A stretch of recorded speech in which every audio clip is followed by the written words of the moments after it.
Good morning and welcome, ladies and gentlemen, to this Monday, the 14th of November 2022. Well, that's right. It's halfway through the month already. Well, Christmas is getting closer by the day. Well, let's begin today's news with that. T20 is done and overdone and dusted. Well, England won T20 World Cup with a dramatic victory in the final against Pakistan to create history. Why did it create history? Well, England won the T20 World Cup final in a sensational style, defeating Pakistan by 5 wickets in front of more than 80,000 fans at Melbourne Cricket Ground on Sunday last night. Played under the threat of rain, drizzle punctuated England's inning, but skies remained clear as England's tailsman Ben Stokes guided his side to victory with an unbeaten 52 of 49 balls. As he did 3 years ago when England won the one-day World Cup, Stokes hit the winning runs, and those runs, England became the first ever men's side to hold the one-day and T20 Cup at the same time. I think that the finals, when you're chasing, you forget how hard the work that's been done before. I think the way we bowled Adil Rashid, Sam Curran, that's what won us the game, Stokes said afterwards. It was a tricky wicket. You never felt that you were on it. So to restrict them and the bowlers to have to take a lot of credit for that, it was a navy game with England's bowlers restricting Pakistan to 137 minus 8 and their Pakistani counterparts responding in a kind of limit England's run chase. Pakistan batted first, but England won the toss and elected to bowl, but struggled to set a high total number of barrage of precise bowling. Adil Rashid and Sam Curran, who were the later named player of the man, starred in England's attack, with Rashid taking the key wicket of Babar Azam for just 32 in the 12th over. So there you go. Well done, England. And of course, there's been so much talk going on in all the circles. Well, now it's done and dusted. Let's move on to the next news, where Brisbane Airport. This is a good news that Brisbane Airport is going to be energy efficient and 100% renewable energy by 2025. By 2040, around 50 million people are expected to fly into Brisbane each year, which is more than double the current number. We believe that we will be running out of domestic terminal capacity in about 2030. The new terminal is expected to be built between the current 2 runways to reduce taxiing time for planes and to maximise connectivity between international and domestic terminals. And in 3 years' time, the airport plans to reduce its carbon footprint by using 100% renewable energy. This will mean that Brisbane Airport Corporation will be net zero 25 years earlier than first projected. We will be a global leader in sustainable airport management. The upgrade is set to be ready for the 2032 Olympic and Paralympic Games and will also position Brisbane as a gateway for flights to Asia and North America.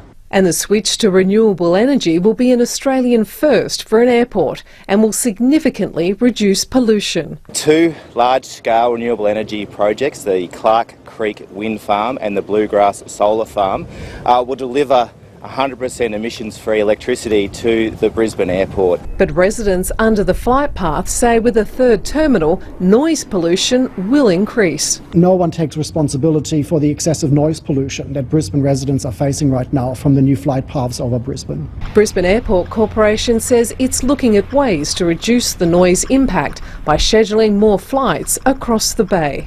The airport upgrade is expected to create around... Well, there you are. You will always get those kinds of complaints with the flight path. But what do? These are the things that we need to learn to live with, I suppose. Well, if you live in many areas where, even the garbage trucks come very early in the morning and they're very, very noisy. So should they be banned as well? So there's many things as well, but because it's a flight path, then people start complaining. Well, right now let's move on and go to New South Wales, where the New South Wales government moves to increase the pharmacist powers.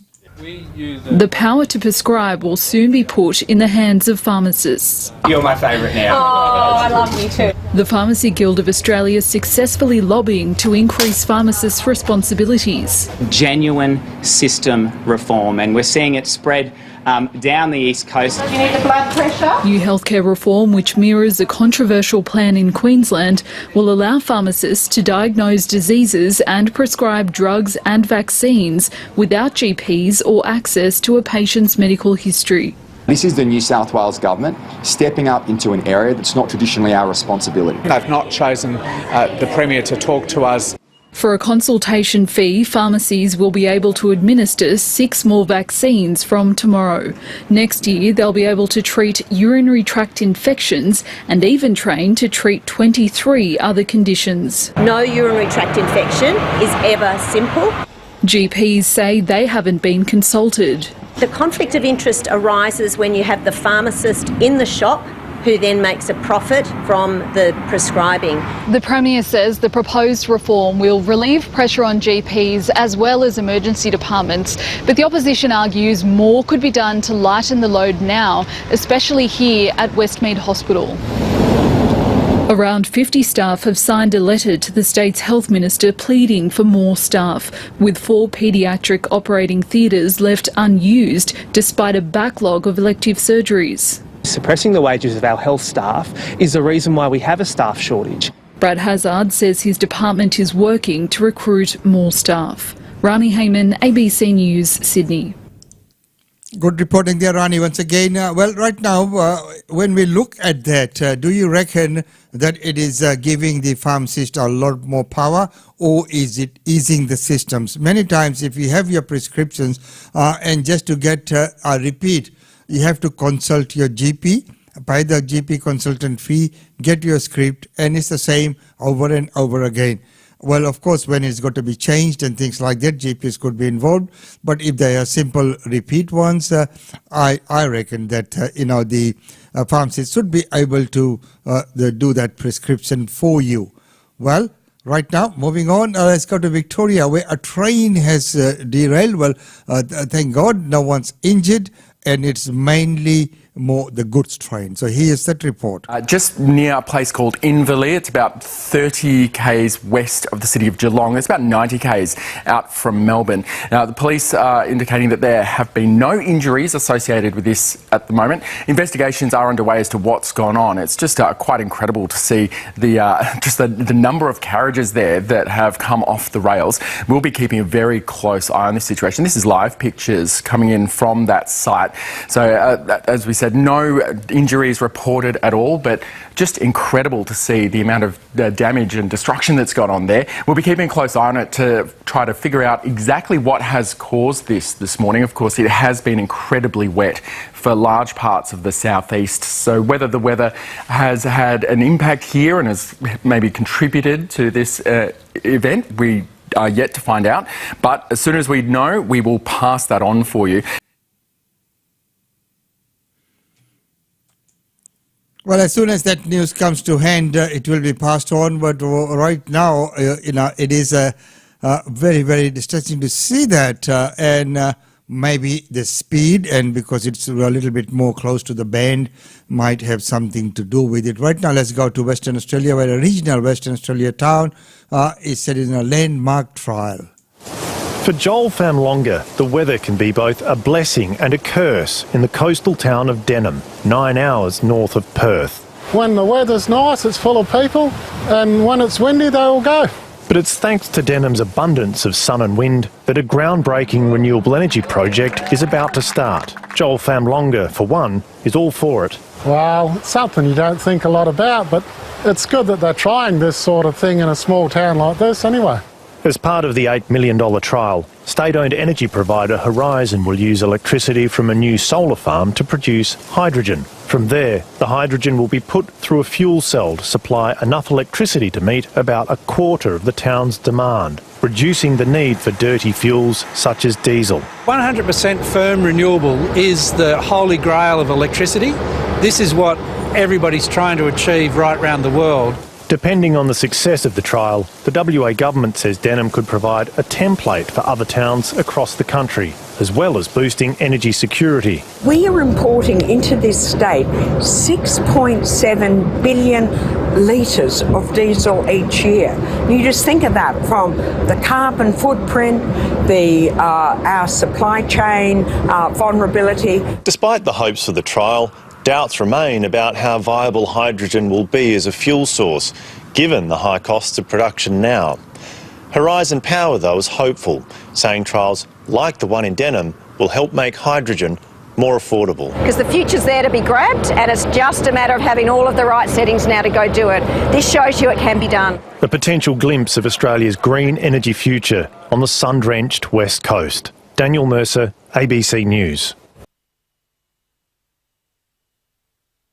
Eventually, that will be wonderful to see, but once again, when we do produce energy, there is always side effects. Regardless of what it is, there will be the consequences. Well, right now, let's moving on. We'll go to Adelaide, where Russ Patrick's bid for Lord Mayor has been unsuccessful. Jane Lomax-Smith knows what it's like to occupy this office in Adelaide's Town Hall. After becoming Lord Mayor in 1997, she's set to be returned to the top job 25 years later by just 52 votes. The elections are often quite tight, but at the end of the day, we have to trust that these are the right results. Trust in the system is exactly what runner-up Rex Patrick wants. We've got to protect democracy. We've got to protect the integrity of our elections. The former federal senator concerned about the result after 90 ballots were allegedly illegally collected from city apartment buildings. In circumstances where the result is really, really tight, as has occurred with the Lord Mayoral election, that raises some real concerns. He's considering lodging a petition with the Court of Disputed Returns over the validity of the poll and has written to Electoral Commissioner Mick Sherry seeking an update on his investigation into the matter. He has every right to take any step he thinks is reasonable. That's part of our democratic process, and we should all support that. What seems clear is Sandy Vishaw's time as Lord Mayor is over after one term. The democratic process also saw former Liberal Cabinet Minister Rachel Sanderson pipped for Prospect Mayor by Matt Larwood. Chris Hanna was returned comfortably in Marion, as was Heather Holmes-Ross in Mitcham, Glenn Doherty in Playford and Amanda Wilson in Holdfast Bay, while voters overwhelmingly rejected looking at the amalgamation of the Grant District Council with Mount Gambier in the state's southeast in a blow to the state government. Patrick Martin, ABC News. So there you go, up to date on Australian Indian Radio and Gentex Multimedia. Well, right now let's go to Melbourne, where a big cleanup is on the way after those floods. Jake Robson has gone fishing, but not for your typical catch of the day. He's a freshie. He's a magnet fisher, hoping to snag metal waste out of Melbourne's waterways. You never know what you're going to find. It's not about finding treasure. I'm not looking to make money. It's about just cleaning up the waterways and, helping out and doing my bit. Along with cleaning rivers, he's also cleaning up his act. Jake stumbled into the hobby in his early stages of substance abuse recovery and after serving time in prison. I have taken a lot from society over the course of my life. I've done a lot of wrong things, and this is my little way of giving back. And he's got his friends hooked too, helping them on their own recovery journeys. I do also find it very therapeutic. Out with a mate, both sober, throwing the magnet into the water, seeing what we can get. Using a 2-kilogram magnet, they pull up everything from shopping trolleys to security barricades to bikes, and do it all voluntarily. Conservationists welcome the help. We rely on volunteers very heavily, and they're always welcome to get involved. Many hands make light work. It just means that we can get more material out of the water. They pull hundreds of kilos of waste like this out of Melbourne waterways every week. But sometimes it feels like a never-ending battle. We'll make sure that it's gone and far enough away from the water so it's not tempting for people to throw it back in. And the fisherman wants to carry on the good deed. Per tonne, you get about $150. And look, I don't want the money from it. Like, I just enjoy it. So I was looking at helping out some sort of treatment services in regards to people struggling as well that might, they might benefit from that extra funding. It is good fun, but yeah, it's definitely doing your part for the environment as well at the same time and the future generation, so why not? A hobby doing good in more ways than one. Isabella Tolhurst, ABC News, Melbourne. And what a wonderful thing they're doing here. They can come down here to Brisbane as well. And as I see, every morning when I walk past the river, I can see shopping trolleys, bicycles, all the things that they were pulling out right in the river, especially when the tide is out. You can see them all there. Well, ladies and gentlemen, right now, let's going on and look at public transport for this time. What is happening with the public transport? As we know, some areas and some communities suffer because of lack of public transport. Each time Amanda Nichols goes shopping, she has to budget an extra $15 for a cab ride. The cost of accessing the essentials in Mount Isa quickly adds up. For medical reasons or hospitals or go quickly get something for the kids that they need at Panadol, you still got to get a taxi and it's still costing you a fortune. The mother of 8 doesn't own a car and getting where she needs to go isn't easy. To get a taxi now, nearly 2 to 4 hours because they're always busy. Support service Nukathati assists local families who are struggling, transporting clients to the grocery store, school and medical appointments. But their resources are limited and they're calling for state funding for local transport options in the city of 18,000 people. The freedom to be able to do more things, even if the shuttle bus just went from one location to another and not necessarily does a drop run, it would just be so much easier. The Department of Transport and Main Roads says it has to consider factors such as population and competing interests across the state. And at this stage, there's no funding available for local transport options in Mount Isa.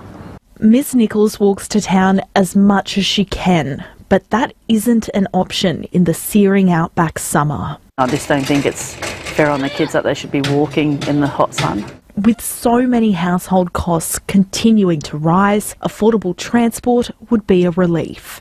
Julia Andre, ABC News, Mount Isa. We need to have those wheels, we need to have the transport and the ability to go from A to Z.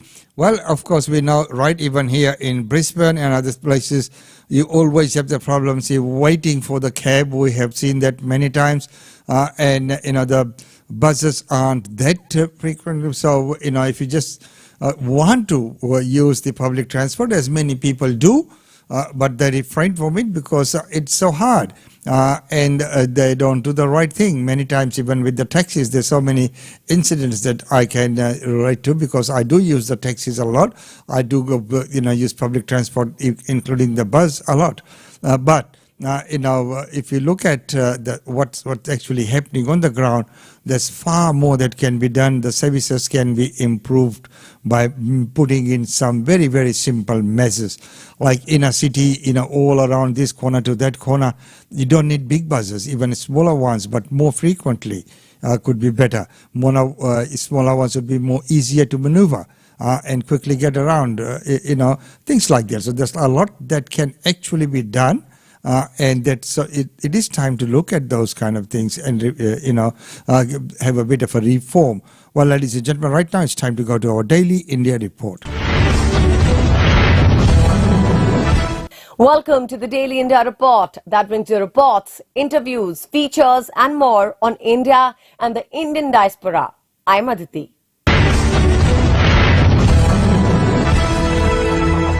Just a few days before Indian Prime Minister Narendra Modi and Chinese President Xi Jinping meet at the G20 summit in Indonesia, India has made it clear that India's relationship with China cannot be normal unless there is peace and tranquility in the border areas. Amid the ongoing border tension between India and China, Indian External Affairs Minister Dr. S. Jaishankar said on 10th November that the relationship between the two countries cannot be normal unless there is peace and tranquility in the border areas. The Indian minister made it clear that there is no ambiguity in India's message to China, adding that the present state of relations is not even in Beijing's own interest. India and China have been locked in a long-standing border standoff in eastern Ladakh since 5th May 2020, following a violent clash in the Pangong Lake area. The tension flared after the fierce clashes in the Galwan Valley on 15 June 2020, when at least 20 Indian and 4 Chinese troops were killed. The two countries have continued military-level talks to resolve the standoff in Ladakh without major breakthroughs. Referring to the Galwan Valley clashes, Jai Shankar said what happened in 2020 was, quote, an attempt by one party, and we know which one, to depart from agreements and understandings, and that is at the heart of the issue, end quote.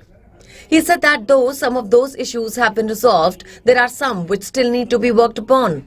The minister said he believes that there will be realization in China that the present situation is not even in China's interest.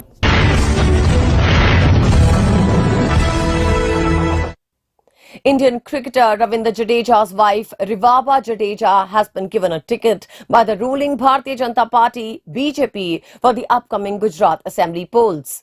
BJP has released a list of 160 candidates.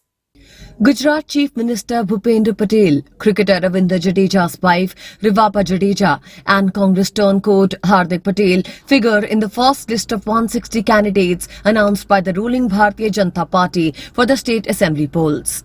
The BJP has fielded Rivaba Jadeja, who joined the party in 2019, as its candidate for the Jamnagar North seat for the polls. BJP dropped the current MLA Dharmendra Singh M. Jadeja, who is a Congress turncoat, after the High Court declined to withdraw criminal proceedings against him in a writing case on 9th November. The ruling party has fielded Congress import Hardik Patel from Viramgram, his home turf in the Ahmedabad district seat. Patel was a face of the Patidar quota agitation and was the working president of the Gujarat Congress before he moved to the BJP in August 2022. Another Congress turncoat is former legislator Manibhai Waghela, who has been fielded from the Wadgam seat to take on the sitting MLA and prominent Dalit activist Jignesh Mevani of the Congress. In Gujarat polls, 89 assembly segments vote in the first phase on 1st December. The second phase for the remaining 93 of the 182 seats will be held on 5th December and the result will be declared on 8th of December. The US Embassy in India plans to issue 1 lakh visas each month to Indian applicants on priority. Here's more on this report. The waiting period to get an American visa is expected to see a significant fall by the summer of 2023, and more Indians are likely to avail the benefits from the reduced wait period. A senior official of the US Embassy in New Delhi has said that there will be about 1.2 million applicants overall. India is America's top priority for the issuance of visas, and by the middle of 2023, as the US hopes to return the situation to its pre-COVID-19 levels, the US hopes to issue approximately 1 lakh visas every month, and over 82,000 visas were awarded last year, the official said. The US is also launching a number of efforts, including adding more staff and expanding the Dropbox facilities owing to the lengthy wait period for visa approval. The Dropbox facility is the method used to renew a US visa without having to go through the interview. For some categories, the wait time has already been decreased from 450 days to about 9 months.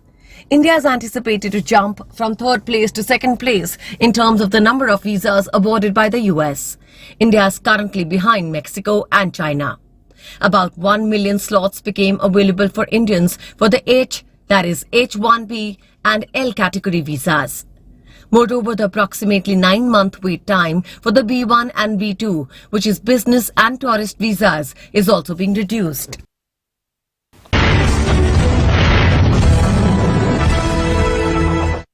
India suffered a crushing 10-wicket defeat in the semi-final match against England and is out of the ICC T20 World Cup being played in Australia.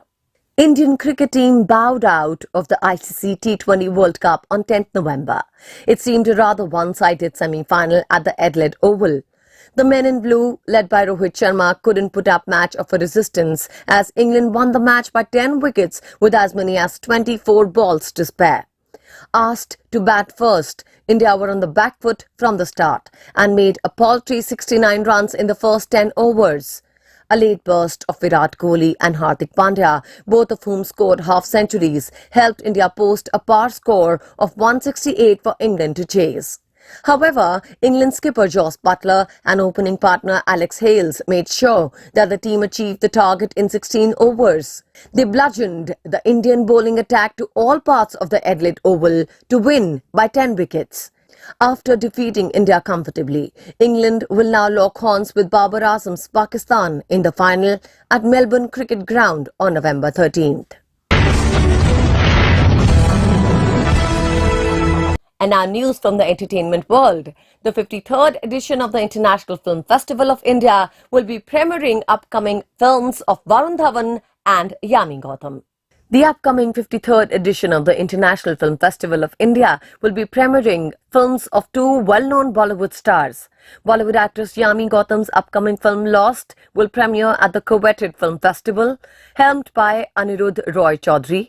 Lost is a gripping investigative drama thriller that depicts a higher quest, a search for lost values of empathy and integrity. The intriguing drama boasts a powerful cast of Yami, Pankaj Kapoor, Rahul Khanna, Neil Bhupalam, Pia Bajpayee and Tushar Pandey in prominent roles. The music is composed by Shantanu Moitra and the lyrics are penned by Swanand Kirkire. Lost is produced by Zee Studios, Shireen Mantri Kedia, Kishore Arora, Sam and Indrani Mukherjee. The festival will also see the premiere of Varun Dhawan's Bhediya.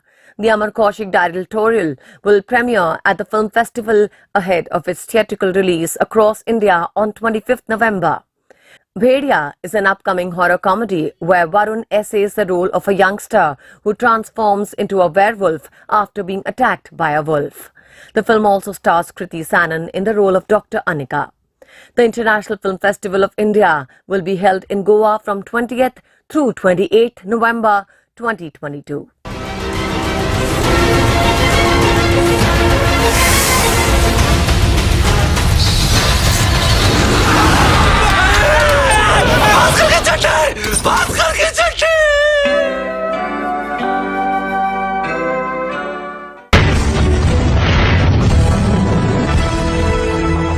India's Telugu language film star Sai Pallavi has released the trailer of her upcoming web series 5, 6, 7, 8.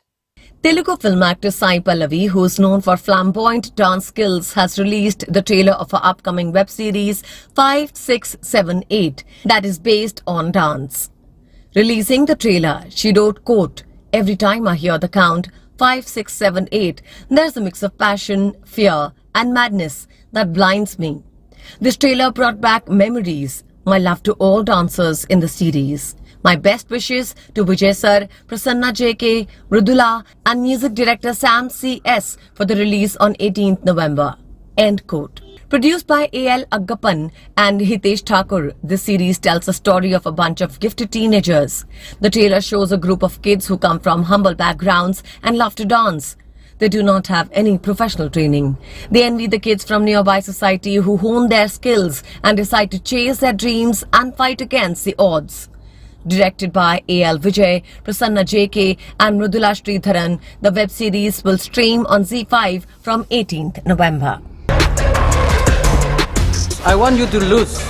And yes, you will lose. Let's make India proud, guys. Wanna dance with me, 5, 6, 7, 8. Bollywood star Kajol has released the first look poster of her upcoming film Salaam Venki on November 10th. Kajol unveiled the first look poster of her upcoming film Salaam Venki. Talking to Instagram, Kajol shared the poster which she captioned, "Ek badi zindagi ka bada celebration is about to begin." #Salaam Venki, trailer out on 14th November. Catch the incredible journey of Sujata and Venkatesh only in cinemas on 9th December. In the poster, Kajol is seen smiling and holding a wheelchair with a young guy sitting on it. Helmed by Southern actor-director Revati, the film hits theatres on 9th December 2022. Kajol was last seen in a period action film Tanaji along with Bollywood superstar husband Ajay Devgan in 2020. She will also be seen in an upcoming web series, The Good Wife. Kajol will be seen playing the role of a housewife who goes back to working as a lawyer after her husband's scandal lands him in jail. The film is directed by Supan Verma and it'll stream on Disney Plus Hotstar. And that's all for this bulletin of Daily India Report.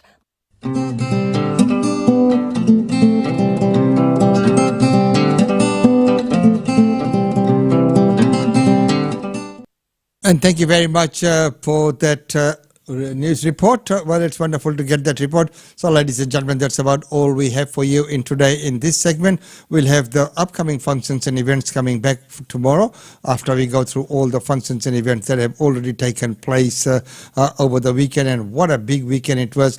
I must talk about two things. The Nepalis function, which happened yesterday, it was just amazing. And in the night, we had the BSK, the Bal Sanskar Kendra. And what an amazing job the students did. It was just amazing. It was so wonderful to see the presentation, their speaking skills, their public speaking, the drama and speech. It was just magnificent. So well done, Krishna and Mano and the whole team of BHP and BSK from all three centers that they have, Brisbane, Springfield and Gold Coast. So very well done and very well attended. So, ladies and gentlemen, until tomorrow, it's goodbye from us. It's always wonderful to have your company here on Australian Indian Radio.